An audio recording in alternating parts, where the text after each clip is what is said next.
La mairie, Gabrielle ajustait nerveusement sa cravate, attendant avec Mathie, qui bientôt 9 ans, semblait plus assurée. « Elle est où, Claire ?» demanda-t-il pour la 3e fois. « Elle arrive », répondit Gabrielle.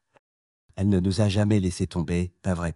Jamais », confirma son père. « Papa, pourquoi tu ne demandes pas à Claire de devenir ta copine ?» Gabrielle faillit s'étouffer. « Pourquoi dis-tu ça ?»« Parce que tu la regardes comme le papa de Michel regarde sa nouvelle femme, » répondit Mathie, candide, « et tu es plus heureux quand elle est là. »« Moi aussi. » Gabrielle s'agenouilla. « Tu voudrais que Claire soit plus qu'une amie pour nous, ?»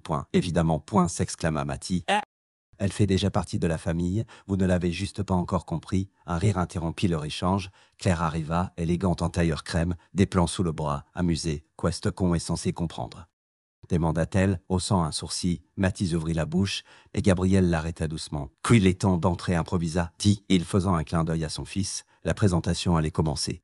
La salle de la mairie était comble, fonctionnaires, habitants, journalistes, entrepreneurs. Madame Espérance, au premier rang, rayonnait comme une grand-mère à une fête scolaire. Lorsque Claire monta à la tribune aux côtés de Gabrielle, un silence tendu s'installa. Leur collaboration, une architecte déchue et un mania, alimentaient les rumeurs. « Bonsoir », commença Gabrielle. « Aujourd'hui, nous présentons plus qu'un projet immobilier, une nouvelle vision pour notre ville, respectant son histoire, honorant ses habitants, construisant un avenir pour tous. » Les applaudissements furent chaleureux, mais prudents. Quand Claire prit le micro, son émotion toucha même les sceptiques. « Il y a 6 mois, je me tenais sous la pluie devant ces bâtiments, sans foyer ni espoir, » dit-elle. « Aujourd'hui, je prouve qu'il y a toujours une seconde chance, un autre projet, une autre façon de bâtir. » La présentation continua, Mathis aidant à dévoiler une maquette repensée, des bâtiments historiques restaurés, intégrant espaces publics, commerces locaux, logements abordables. Le joyau était la maison Art déco, transformée en centre culturel avec un espace pour les artistes. Après l'officiel, les invités examinèrent les plans. Claire répondait avec aisance, tandis que Gabrielle observait, admirant son assurance retrouvée. Une femme s'approcha de lui. « Ma famille vit dans cette maison depuis 3 générations, » dit-elle, pointant un plan. « Je pensais devoir partir. Merci de nous avoir écoutés. Ne me remerciez pas, » répondit Gabrielle. « C'est Claire qui nous a appris à écouter. » La foule se dispersant, Claire rejoignit Gabrielle et Mathie. « J'ai une surprise, » annonça-t-elle, les yeux pétillants. « Mais il faut aller au bâtiment Bellevaux, maintenant, ce soir. » s'étonna Gabrielle. « Absolument, » insista Claire. « Faites-moi confiance. » Le soleil se couchait sur France lorsque leur voiture s'arrêta devant l'immeuble Bellevaux, le premier grand projet de Claire et le lieu où Gabrielle avait vécu avec Laura et Mathie. « Nous ne sommes pas revenus depuis. » Gabrielle ne finit pas, mais Claire hocha la tête. « Je sais, c'est pourquoi c'est important. » Ils prirent l'ascenseur jusqu'au dernier étage. Claire les mena à une porte de service donnant sur le toit. « Quand j'ai conçu ce bâtiment, j'y ai caché un élément secret, » expliqua-t-elle, elle montant une échelle, une surprise architecturale, absente des plans officiels, visible seulement certains jours. Sur le toit, elle les guida vers un mur anodin. La lumière du couchant frappait la surface, révélant un motif géométrique subtil. « Nous sommes le 13 novembre, » dit Claire. « Tu sais quel jour c'est, Mathis ?» L'enfant réfléchit. « Le jour où maman est morte, » répondit-il doucement. Gabrielle regarda Claire, stupéfait. « Comment le savais-tu ? » Je l'ai étudié en concevant le bâtiment, expliqua-t-elle. Je voulais quelque chose de spécial, porteur de sens. Claire pressa une séquence dans le motif. Avec un déclic, le mur glissa, révélant une entrée secrète. « Qu'est-ce que c'est ce ? » demanda Gabrielle, ébahie. « Un jardin secret, » répondit Claire, créé pour guérir les cœurs. Ils entrèrent dans un lieu magique, un jardin circulaire, mur de verre laissant voir le ciel, protégé du vent.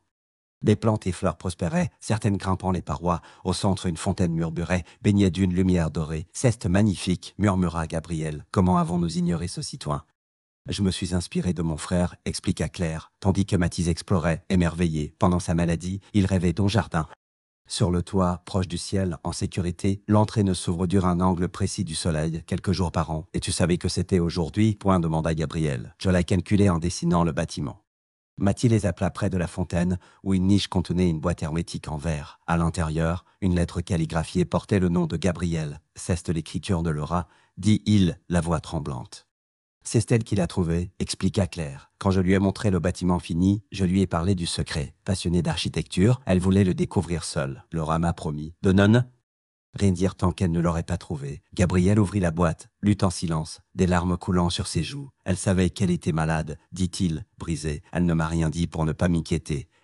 C'est sa lettre d'adieu, mais aussi un vœu pour que nous retrouvions le bonheur. » Claire lui prit la main. « Laura a trouvé cet endroit semaine avant l'accident. Elle m'a écrit pour me parler, voulait te le montrer. » Gabriel regarda le jardin, son fils, puis Claire. « Je ne crois pas aux hasards, dit-il, que tu aies trouvé Mathis ce jour-là, que tu sois l'architecte de ce bâtiment, que nous soyons ici. Tout cela fait partie d'un dessein plus grand. » Mathis prit leurs mains. « Je dois finir ma maquette pour le concours scolaire, dit-il, riant. Claire ébouriffa ses cheveux, plus foncés et indisciplinés. « Encore 10 minutes, mon chéri. Ton père négocie avec des investisseurs allemands. Toujours 10 minutes, poinçonna Mathis. Au fait, Lucie demande quand on rentre. À la mention de sa sœur de 4 ans, son amour était évident. Tamarine s'occupe d'Air Saplexip, répondit Claire.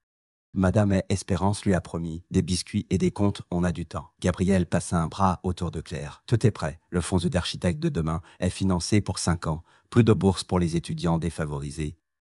Claire sourit, repensant à son passé. 50 futurs architectes qui ne renonceront pas à leurs rêves par manque d'argent. Une journaliste s'approcha. Architecte Cerez, votre parcours fascine, de star montante à sans-abri, puis pionnière de l'architecture sociale au Mexique. Quel fut le moment le plus dur? Claire regarda Gabriel et Mathis. Perdre espoir, répondit-elle sincèrement. Quand je réparais le vélo de ce garçon sous la pluie, j'ignorais que je commençais à reconstruire ma vie. La journaliste se tourna vers Gabriel. « Monsieur Izquierdo, comment votre vision des affaires a-t-elle changé après avoir rencontré votre épouse ?» J'ai appris que Mister Héritage véritable n'aste pas dans les bâtiments construits, mais dans les liens qu'il crée, répondit-il. Notre entreprise a grandi, économiquement et en mission. Après l'interview, la famille salua les invités et se dirigea vers la voiture. Et si on passait par le jardin secret? Avant de récupérer Lucie, proposa Gabriel. C'est un jour spécial, la lumière révèle l'entrée. Mathis hocha la tête, enthousiaste. J'ai quelque chose à vous montrer là-bas, dit-il mystérieux. Le jardin secret, sur le toit de Bellevaux, avait fleuri. Claire avait perfectionné l'arrosage, enrichi les plantes, en faisant un paradis urbain. La famille s'y rendait pour chaque date marquante, leur rencontre, leur mariage, l'anniversaire de Laura, tandis que Gabriel ouvrait l'entrée suivant le rituel de Claire. Mathis sortit une maquette détaillée. Dans le jardin, il la posa sur la fontaine. « C'est mon projet pour le concours national, expliqua-t-il. Ça s'appelle Estacal Staple Claire et Gabriel l'examinèrent, stupéfait. La maquette montrait une place circulaire à plusieurs niveaux, reliée par des rampes et escaliers, avec une structure centrale mêlant éléments de vélo et formes architecturales. Elle s'inspire de notre histoire, poursuivit Mathis. Chaque niveau représente une étape, la douleur, la rencontre, la reconstruction, la renaissance. Claire s'agenouilla, admirant les détails. Le style rappelait le sien, mais avec une fraîcheur unique. C'est magnifique, dit-elle impressionnée.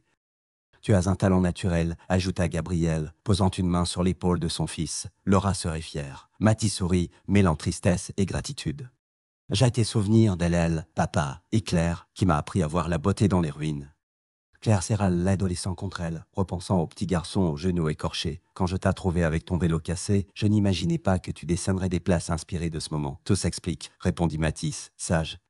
Au-delà de son âge, comme dit grand Père François quand il vient d'Épagne, même les pierres les plus dures peuvent fonder quelque chose de beau. Gabriel sourit, évoquant son père. La réconciliation avec François Izquierdo était un autre miracle récent, un cercle refermé. Il est temps de partir, dit-il, regardant sa montre. Madame Espérance nous en voudra si on est en retard pour Lucie. En quittant le jardin, Claire s'arrêta pour contempler la ville. De là-haut, elle voyait le centre historique restauré, le parc où elle avait réparé le vélo de Mathis, le quartier où elle avait vécu dans la rue. Gabriel la rejoignit, l'enlaçant. « À quoi penses-tu? Architecte point au plan qu'on ne peut jamais dessiner, répondit-elle, se blottissant contre lui. Celui de nos vies, qui s'écrit jour après jour. Là travers chaque choix, chaque rencontre, ajouta Gabriel, philosophe, comme réparer le vélo d'un enfant en pleurs ou s'arrêter pour voir une femme exceptionnelle faire un geste simple. Claire se tourna, plongeant ses yeux dans les siens. Le plus étonnant, c'est que la femme brisée et le millionnaire étaient exactement ce dont Latte avait besoin. Mathis les appela, feignant l'agacement adolescent face à leur tendresse. Les tourtereaux, Lucie nous attend et j'ai faim.